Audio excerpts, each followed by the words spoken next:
In Module 3, we're going to actually start looking at the water quality of our streams. We're going to start to identify what is in it.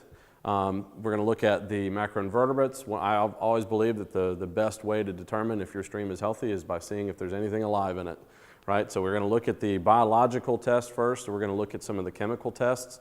We're going to do tests with nitrates and phosphates and hardness and for coliform, things like that. And then we're also going to look at some more of the physical tests as well, getting to know to get to know our stream a little bit better. We have a thermometer. This is an aquatic thermometer. This is a really nice one for that. So we're going to measure the temperature. You want to measure this during several different times of the year. All of these tests, as a matter of fact, when you're taking your students out here, you want to take them the day after a rain is a great time to come out. You want to take them after a drought period for a while. You want to kind of set a little bit of a set of parameters and have the kids kind of see the difference between right after a big rain like what we had in the last couple of days and after a drought period. And then you can also get seasonal data.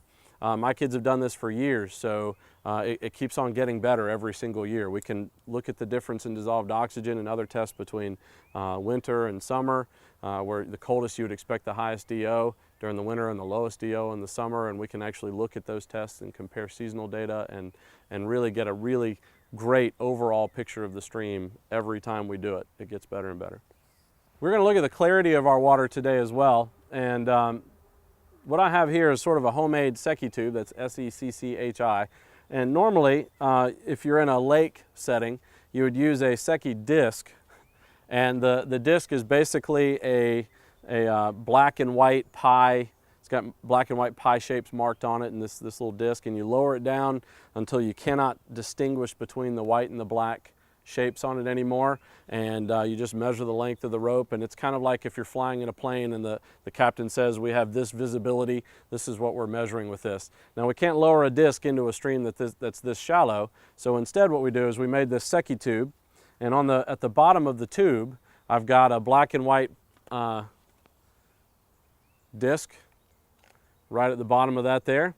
And instead of lowering this into the stream, I just got a liter of water. So I'm going to fill this up with the stream water. I'm going to pour it into the Secchi tube until I can't distinguish between the black and the white shapes anymore. And whatever that number is my visibility in the stream, as it would be in a lake.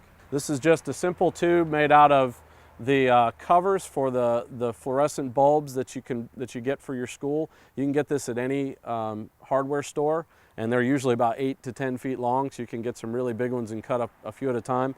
And then this is just an end cap. It's just a PVC end cap, and we just glue gunned it on there, and I took a marker and just drew the black and white pie shapes on the bottom. So this is really easy to make. Then you just take a meter stick or measuring stick and you just mark your inches up along the tube.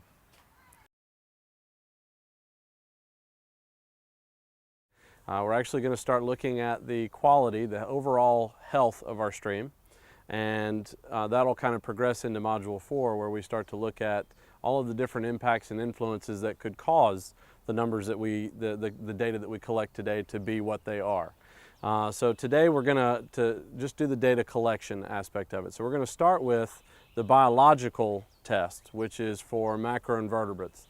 I firmly believe that is the most important test that we will take today, because if nothing's living in this stream, it tells you quite a bit about the stream without having to do any of the other tests, right? So we're going to be looking at the benthic macroinvertebrates. These are the organisms that live just underneath the top layer of sediment on the stream bed. You'll also find them in leaf litter. You'll find them on the, hanging from roots. So when you're looking for a good place to do this test, you want to find a place sometimes that has that nice little natural cove to it, that has some roots hanging down into the stream, lots of leaf litter that's kind of been piled up over time. You want to look for your riffle areas, your real shallow areas. You're going to find a lot of them in those sections too. So those are good places to look when you're doing the macroinvertebrate tests. What we're going to use today for this stream, because this stream is fairly small, is a nets like this, okay? And we're basically, when you do a kick, which is what we call this, the idea is to be as thorough as possible. Now, you want to make sure that all of your clarity tests and all of your other tests that require say like discharge, all these other tests are done before you do this test, because you are going to be disturbing the sediment quite a bit when you do a macroinvertebrate kick. So this is one of the last tests that we'll actually do normally. And with most kicks, if it's a big enough stream, you take a net. It's usually about a square meter, and you'll want to weigh down the bottom of the net, and you lay it down at about a 45-degree angle or more. And you'll have one person stand a few feet in front of the net, one person actually holding the net, and then again you'll have a recorder and an observer in your group as well. You may want to have two people holding the net.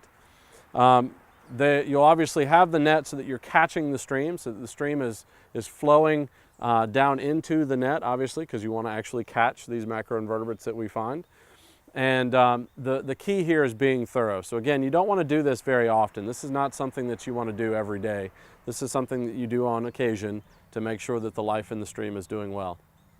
Now, the person that's actually kicking is not going to actually just use their feet. You want them to use their hands as well. You want them to pick up any rocks that they see and brush the underside of these rocks off to get all the things that are clinging to it off and into the net. You want to look at the roots and shake them down, lift up the leaf litter with your hands and get in there, and at the same time, you're shuffling your feet into the net, towards the net, walking your way towards the net. The more thorough you are, the better off your kick will be. Now, one kick is what we're going to actually measure. So what we're looking at is a point system. Now, we identify various macroinvertebrates based upon how tolerant they are to contaminants, to pollutants in the stream.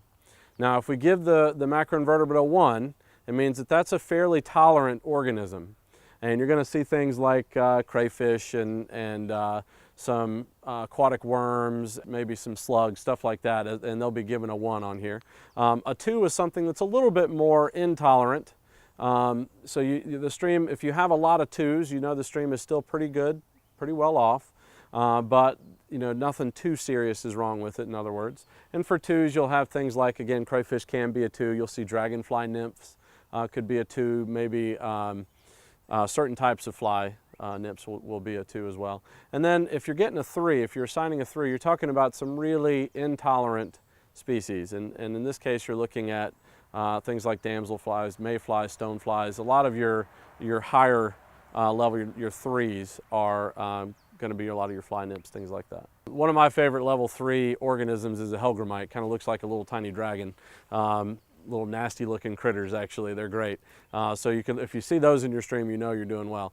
Now, the thing about the rating system is this is all based on one kick. So we do one really thorough kick, and we count up the points of every single organism that we find in that net.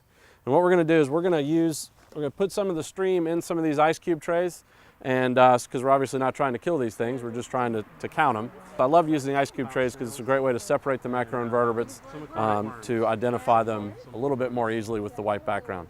I have some keys that you're going to use. These keys will help you to identify whether it should be a 1, 2, or a 3.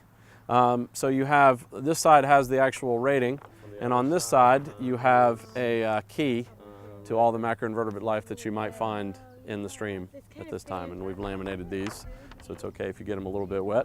Now, you can have a very clean rated stream and have all 1s, all 1 rated organisms in there. If you have a whole bunch of 1s, the stream can still be of a pretty good quality overall. But it all depends upon the ultimate number that you get. And as you can see with this chart, very clean is going to be from 22 to 30.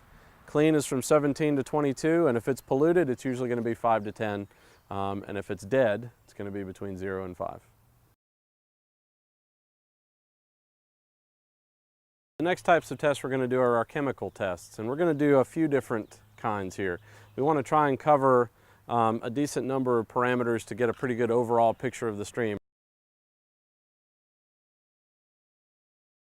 We're measuring the oxygen that has been dissolved in the water, and that happens in a couple of different ways. It happens when every time it rains, every little tiny raindrop forces a tiny bit of that oxygen into the water.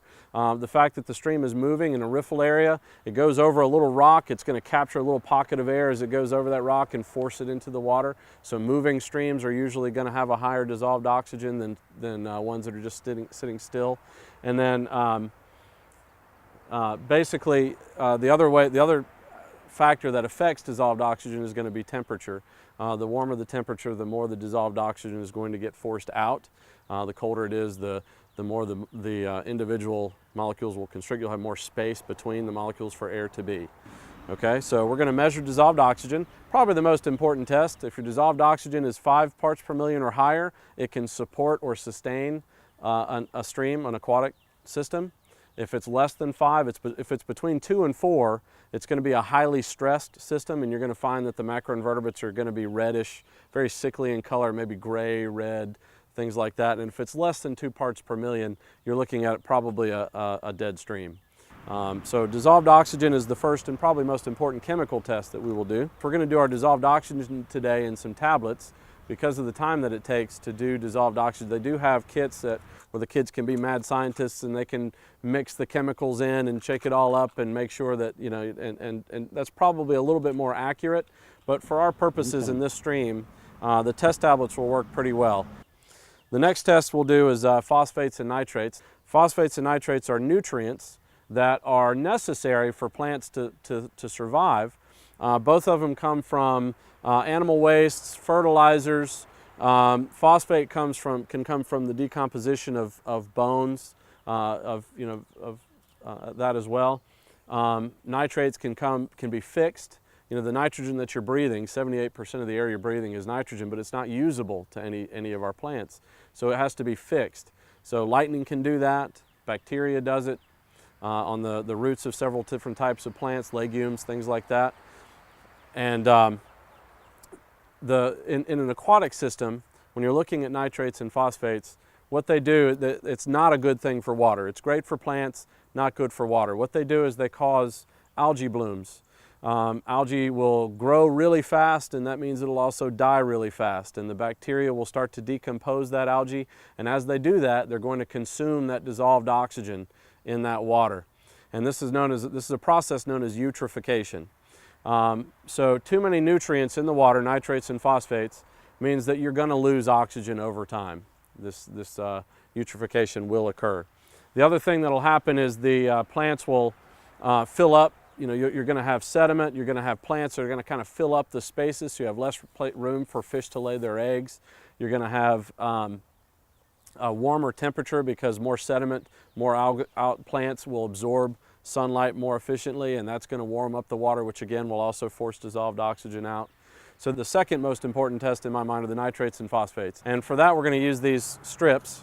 The strips we found are it's a very low-tech, very quick way of getting a fairly accurate measurement of nitrates and phosphates. We found that the strips work a little bit better than the tablets in most cases. So we try and use the strips whenever we can. And the other thing we like about the strips is the fact that it's just so fast. It's so easy to do. The instructions are on the bottle. Basically all the student's going to do is just dip it in, match it up to the color that they see after a certain amount of time, and then write the number in parts per million or whatever the unit may be for that particular test. We're also going to test today for a couple other things. We're going to test for the pH of the stream, see how acidic or basic the stream is, and along with that at the same time we're going to measure the alkalinity, which is a measure of the natural ability of a stream to protect itself from becoming too acidic. So it's sort of the buffering test for our stream. So we're going to be measuring that. And then we're also going to measure the hardness, which usually refers to the amount of magnesium and calcium ions that are in the water. The more of those that are present, the harder the water is. You can usually tell if you have hard water because it doesn't, if you have it doesn't sud like as well, it doesn't make suds as well as soft water would. That's one of the ways that you know if it's hard or not. And then our final test is for coliform bacteria. We're going to test to see if there's any fecal coliform bacteria in our stream, and that usually takes a couple of days. So we're going to get the sample, and then a couple of days later we'll show you the results of this to measure if we have a lot of waste, you know, from animal waste and human waste and other things like that in the stream as well. Whichever physical, chemical, or biological water quality test you choose, make sure that you perform those water quality tests at least one day a week for 5 weeks straight in order for your students to have enough data points to graph for the final report. When I teach this to my class, I like to go ahead and monitor the stream throughout the quarter or throughout the semester, depending on how long you're doing this activity. Even if they don't know exactly what the parameters you're measuring mean yet, it's great to have that data.